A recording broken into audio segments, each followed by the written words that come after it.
The window cleaners will be cleaning the exterior guest room windows from Monday, 4th September. Those windows don't look clean. I wanted to do time lapses. Oh.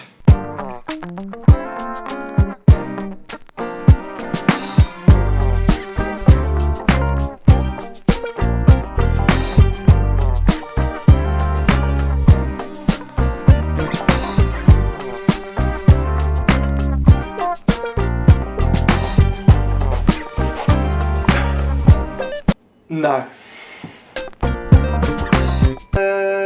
Bit formal. I think this one.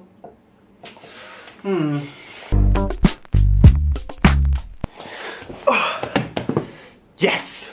I shall start with an apology because some of you may have noticed, one or two of you, that I haven't uploaded a video for a couple of weeks, and that's primarily because I've been down in London shooting for a client and doing lots of editing. It's quite a big job and I'm not organised enough to keep the videos and the personal projects and stuff going while I'm doing that sort of thing, so yeah, sorry. But anyway, to set the scene, I am here in Birmingham. I'm here with Emily, who is doing some work here, and I thought I'd just come for the jolly because I've never been here. It is raining though, quite hard, which means that I'm a bit scared to go outside, and I thought I'd use this, this remaining 22 minutes I've got in this hotel room before I've got to check out to do I was going to call it 1 Minute Wednesday. It's not a 1 Minute Wednesday anymore. It's not even a 5 Minute Wednesday. I think I moved to 5 Minute Wednesday. And now I've called this series Hump Day How-Tos. Am I even in focus? And what's that noise? This video, as you might have guessed from the title, is all about hand-holding your camera at slow shutter speeds and getting a steady shot. As a result of that, I thought I won't take a tripod. The whole point of the video is how to hold a camera when you've not got a tripod. But I forgot that a tripod is quite useful when you're doing videos. So to sum up the situation at the moment, basically because I haven't got a tripod, what I did was, well, I've used the ironing board. Yeah, my 2-week break from YouTube hasn't solved my waffling. Crack on, shall we? So, holding your camera steady when you need to use slow shutter speeds is crucial to getting a sharp shot. And the first tip I would suggest is not to drink coffee or any caffeine. If you're anything like me with a predisposition to being very heavily affected by it. You know, if I have like half a coffee, I'm sort of not good. So if you're anything like me, don't drink coffee, ever. It's just decaf. Decaf's not cheating. It's fine. Second thing is to hold your elbows in as tight as possible with your camera. So a lot of people I see are sort of taking pictures like this, sort of looking through the viewfinder and they've got elbows out like this. No, you want to be sort of strangling your ribs as much as you possibly can be, to the point where it's uncomfortable. And the same goes for your head. You want your camera to be locked into your face to the point where it's fairly uncomfortable. I mean, don't give yourself a migraine, but you do want it to be relatively firm against your face. And you also want to be feet shoulder width apart. Now, I'm sat down at the moment, obviously, but I mean, I don't think you need me to demonstrate what feet shoulder width apart looks like. Really? Fine.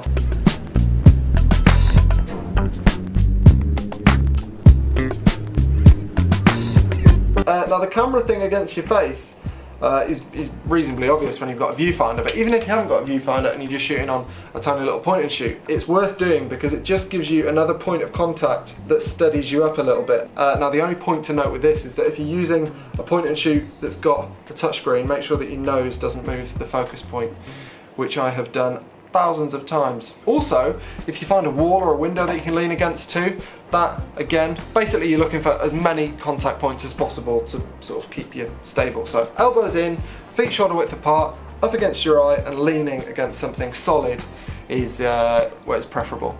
And no coffee at all. The other thing that you've got control over is obviously the shutter button. Now, you can cause a fair amount of movement to the camera just by pressing this shutter button, particularly if you're a bit ham-fisted like me. So rather than pressing it down to take a shot, what you want to do instead is maybe use the 2-second timer if the shot isn't time limited, you know, if you're not trying to get a taxi driving past or something. Or if your shot is time limited and you want to get something more specific, you can use the continuous low setting on your camera and you can just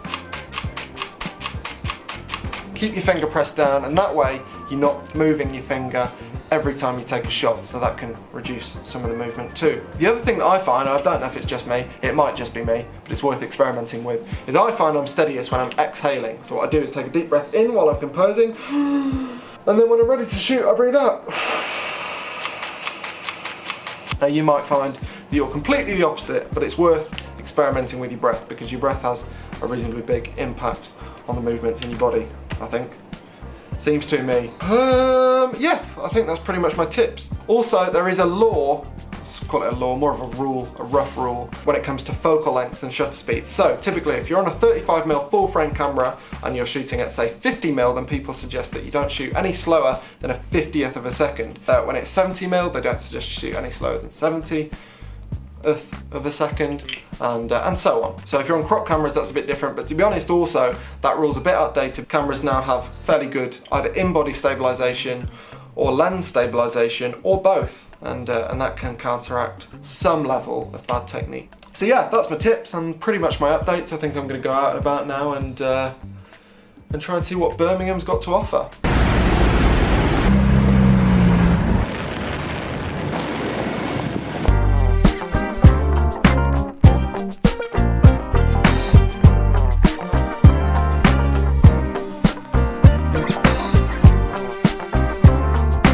Back in Wales, 2 days later, and it's still raining, as you might be able to hear. Yeah, it rained pretty much the entire afternoon that I was in Birmingham. I had about 15 minutes to get those photos that you just saw, and well, as a result, they're not going to change the world. But a bit of an indication of what's possible with slow shutter speed. Apart from that last one, I just liked that building.